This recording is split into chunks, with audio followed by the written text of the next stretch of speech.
Saya mulai trekking lagi. Nah, di sini saya sudah melewati yang namanya Pasar Setan. Ya, terkenal iya, di Pasar Setan. Pasar Setan. Jadi mitosnya itu di Pasar Setan ini kita tidak boleh memikirkan hal-hal yang di luar nalar. Seperti kayak misalnya saya seperti diikuti oleh makhluk halus. Kita mau pipis atau mau buang air kecil, mau buang air besar itu kalau di atas gunung itu kita harus menyimpan apa ya? Kayak misalnya kita punya barang terus harus ditanam. Karena itu bentuk apa ya? Take and give. Kamu menyimpan kotoran kamu harus mengasihi saya juga. Kamu harus mengubur sesuatu yang kamu buat.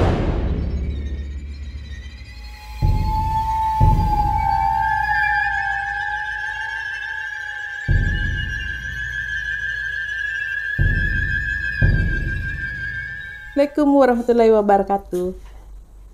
Hari ini kembali lagi bersama saya narasumber Kakak Diba.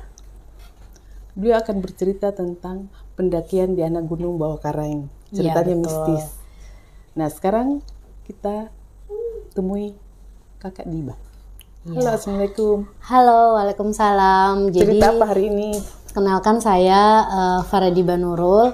Jadi sini saya akan bercerita tentang kisah mistis yang saya alami pada saat saya mendaki di anak kaki Gunung Bawah Karaeng, yaitu tepatnya di Rama atau di bawah kaki Gunung Bawah Karaeng.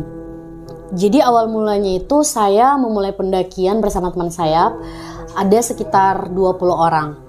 Jadi saya sendiri perempuan dan kami mendaki itu sekitar 20 orang, dan pada hari itu kami memulai perjalanan mulai dari Makassar, kemudian langsung ke Kabupaten Malino. Itu berkisar sekitar 2 jam lamanya. Naik bus? Kita naik motor. Kita sama-sama naik motor. Terus saya bersama teman saya memulai pendakian itu. Sesampainya saya di pusat registrasi pada saat saya mau mendaki itu, kita sampai pukul 6 sore. Pada saat kami sampai di pos registrasi itu, kami memang memulai untuk berkumpul sekalian sama teman-teman, dan di situ kami dihitung bersama ketua posko pendakian itu. Kami berjumlah 19 orang. Saya sendiri perempuan dan teman-teman saya. Kami memulai trekking itu mendaki pada pukul 19.00 waktu Indonesia bagian timur. Jadi kami memulai pendakian itu jam 7 malam. Setelah kami prepare sholat dan makan, mengisi perut keroncongan, terus kami memulai pendakian itu jam 7 malam. Kami pada saat itu benar-benar kami tidak merasakan hal-hal yang aneh ya. Kita tidak merasakan hal-hal yang aneh, tetapi pada waktu jam menunjukkan pukul 12.00, di situ saya benar-benar mengantuk dan udaranya sangat dingin karena suhu udara pada malam itu menembus 10 derajat. Jadi? Iya, 10 derajat Celcius ya. Dan perlu teman-teman tahu ya, kalau pada waktu itu kami betul-betul tidak merasa bahwa kami akan diikuti oleh penghuninya. Karena kita betul-betul mempunyai niat yang baik dan ingin menikmati alam di kaki Gunung Bawah Karaeng. Ya. Kaki Gunung Bawah Karaeng.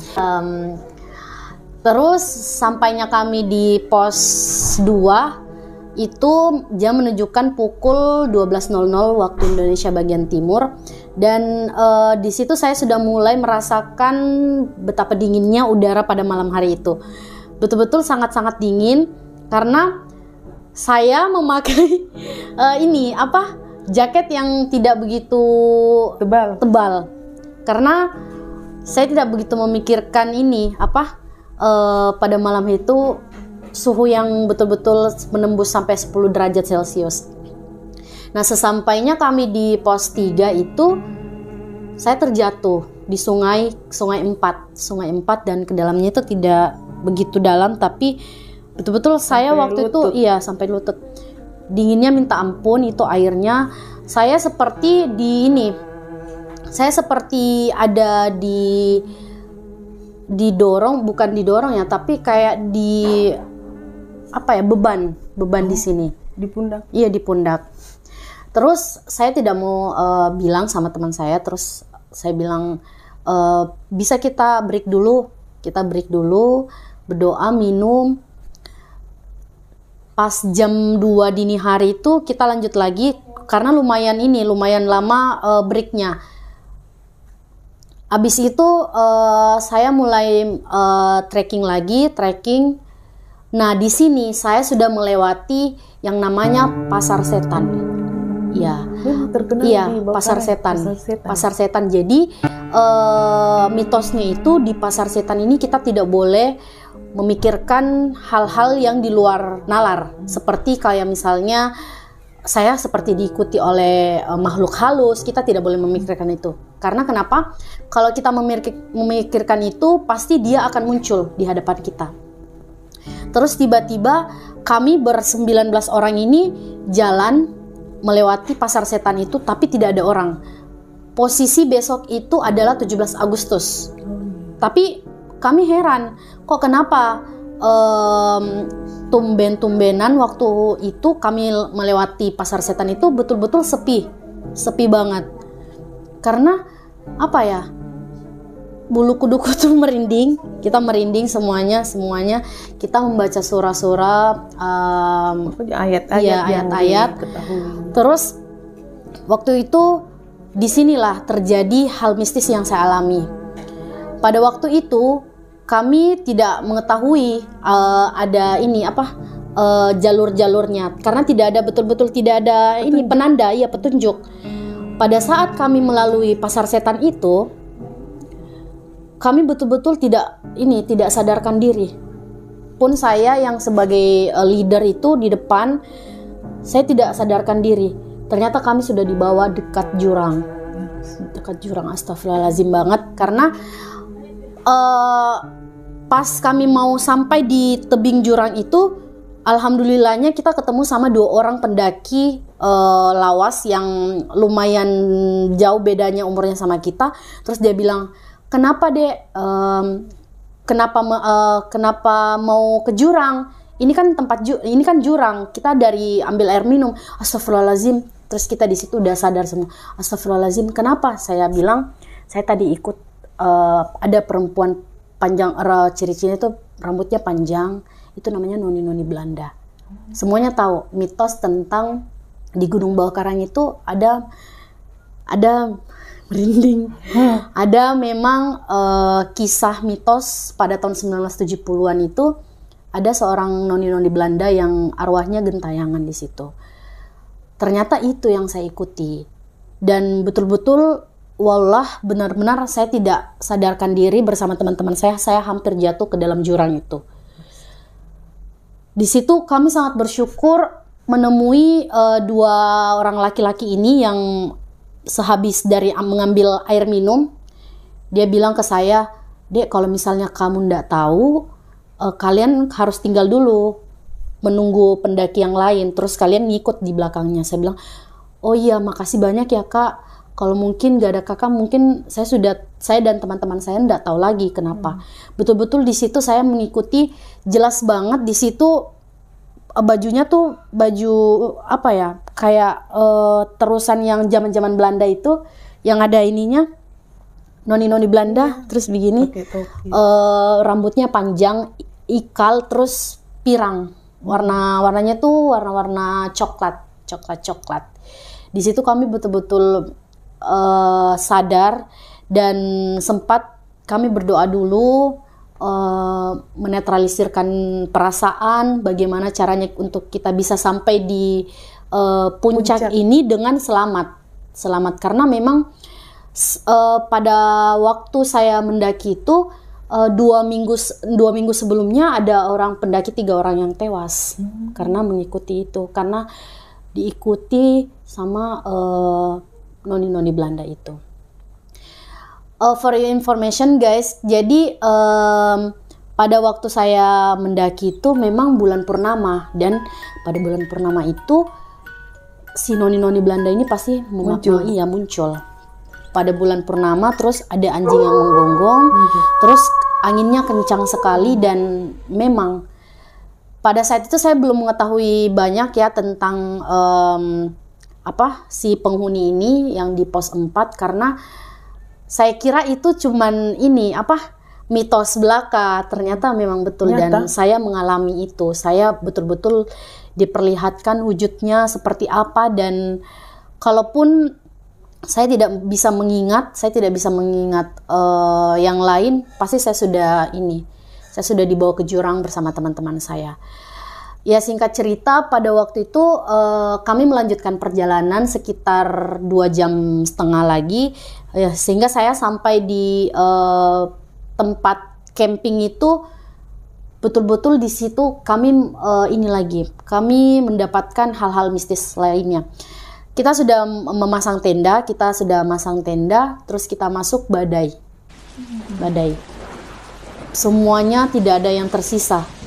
Ada anjing di depan tenda itu pertandanya berarti dia ada di dekat kita. Aduh, bulu kuduku merinding.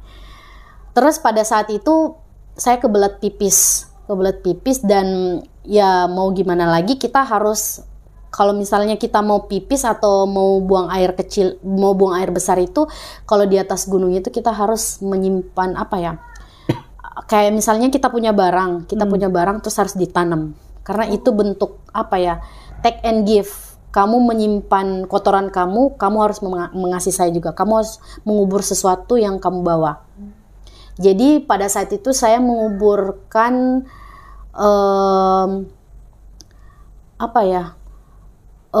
tas-tas tas-tas kecil gini yang kayak windbreaker gitu, saya kuburkan dan niatkan untuk membuang air besar di situ, dan semoga tidak ada lagi hal-hal aneh yang saya dapatkan. Singkat cerita, subuh jam 5 kalau tidak salah itu betul-betul angin kencang sekali sampai-sampai saya hampir hipotermia. Suhunya kurang lebih 8 atau paling tidak tembus 10 lah. Ini kedua paha saya ini sudah tidak berasa, mati rasa. Saya kedinginan, dan betul-betul di situ saya cuma bisa berdoa, zikir. Ya Allah, semoga apa yang saya dapatkan ini tidak seharusnya dengan apa yang dia minta. Kalau misalnya angin kencang itu berarti dia pengen ini. Ada yang pengen diambil. Iya. Angin itu kencang, iya tanda-tandanya. Angin kencang, bulan purnama, anjing pas depan tenda saya. Dia menggonggong. Karena mungkin waktu itu saya lagi halangan. Dan memang sensitif sekali. Iya. Memang betul-betul di situ saya tidak sempat 10 menit saya tidak bisa bergerak, dan cuman bisa zikir. Teman saya itu kan, kalau misalnya kita pendakian itu, kalau kita memulai pendakian itu kita tidak boleh menyalakan kompor di dalam tenda, tapi ini urgent dan memang betul-betul saya harus ditangani, sudah tidak bisa lagi. Ini bibir saya sudah biru. Ini mati rasa semuanya. Saya bilang coba baca doa Al-Fatihah, Trikul sama ayat kursi. Setelah berselang kayaknya 20 menit itu terjadi, saya mengalami hipotermia. Setengah dari tubuh saya itu tidak bisa digerakkan, dan anjing itu pun pergi. Tetapi pas pagi-pagi saya kan mau ganti pembalut, ada lagi. Saya diikuti lagi, dan betul-betul situ saya kayak saya merasa bahwa saya memang sangat sensitif, dan kalaupun misalnya saya sendirian kemana-mana pasti saya bakalan diambil. Setelah saya mendaki turun ke bawah ke pos registrasi, Tata namanya di situ petua dari anak kaki gunung itu marah sama saya. Pakai bahasa Makassar dia bilang, kenapa kalian membawa orang yang lagi ini? Kalian mau mati. Kalian bisa jadi tumbal. Di pos registrasi saya betul-betul kena marah sama Tata. Namanya Tata Ramang. Tata Ramang ini dia bilang kalau kamu kayak ngeyel kayak gini tuh betul-betul kamu mau mati. Cari mati. Iya. Pun kalau misalnya teman-teman kamu ndak ada ini, kamu pun sendiri bisa diambil. Buktinya kamu sudah 3 kali diikuti. Berarti dia mau kau. Iya. Dia memang betul-betul mau sama kamu. Terus saya bilang, temanku sudah minta maaf dan dia ndak tahu kalau saya lagi halangan. Dan saya pun ndak bilang. Iya, melapor. Iya, salah harusnya. Terus habis itu memang betul-betul mulai dari awal saya naik, setelah saya jatuh dari sungai, itu perasaanku tidak betul-betul baik. Jadi pucat dan tidak bergairah, loyo, lemas. Dan di situ saya dapat pelajaran kata Tata Mandong, masih baik itu kau dilindungi. Karena mungkin niatanmu sudah baik dan kau sudah. Dia tahu, saya tidak kasih tahu Tata, tapi Tata tahu. Iya. Tata tahu kalau saya sudah tanam. Ada. Oh, itu anunya. Kalau misalnya saya tidak tanam, mungkin tidak tahu apa yang terjadi. Tapi betul sih, saya sudah mulai percaya dengan mitos itu karena kemarin 2 minggu sebelum saya naik, 3 orang pendaki yang tewas dan arwahnya gentayangan. Laki-laki, 2 laki-laki 1 perempuan. Si perempuan ini juga halangan. Oh, okay. Makanya si Tata itu bilang, kalau memang kamu mau mati ke sana. Tapi untung kamu pintar, kamu tanam barang-barang yang kamu punya dan akhirnya dia masih merasa kayak, oh ini anak berarti ada tanda terima kasihnya. Itu. Dan di situ mulai dari si kejadian itu, alhamdulillah setelah 2 kali lagi saya mendaki, saya sudah tahu konsekuensinya kayak bagaimana dan saya sudah paham mitos-mitos itu beneran terjadi. Dan buat teman-teman misalnya kalau tipsnya ya, teman-teman harus bisa tahu keadaan pada malam hari itu, apakah bulan purnamanya cantik atau tidak, dan yang kedua harus tahu suhunya berapa.